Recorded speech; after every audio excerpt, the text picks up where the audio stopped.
Hi, I'm David John with General Produce Company here in Sacramento, California. You know, one of the healthiest vegetables out there is the greens, especially the kales.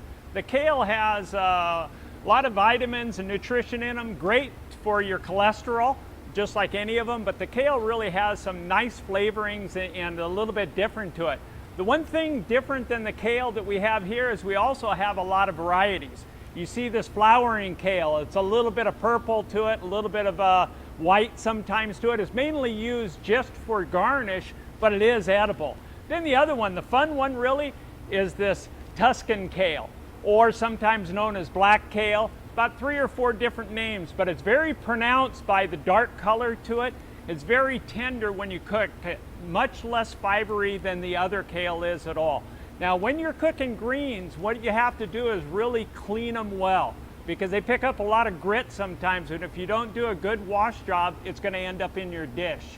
So a company along the coastline down towards Oxnard called San Miguel's solved that issue for us in the late 90s. They started coming up and addressing the greens and the cleaned and ready to eat, just like salad companies and lettuce guys did quite a while back.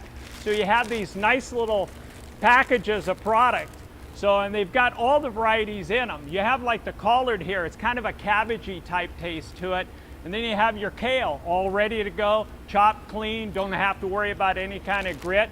You can saute it a little bit in a pan or put it in with your salads. And then you also have some of the mustards. The mustards are a little nuttier flavor. When you're keeping these greens in your refrigerator at home, you want to keep them cold. They're not a long shelf life, so you're only going to get 4 or 5 days out of them. Keep them in your crisper, keep them a little moist, but keep them cold. Otherwise, they'll start to wilt, and you'll get these little yellow leaves on them that are not very attractive and showing the age on the product. So make sure when you have them at home, store them properly. And that's the Produce Beat.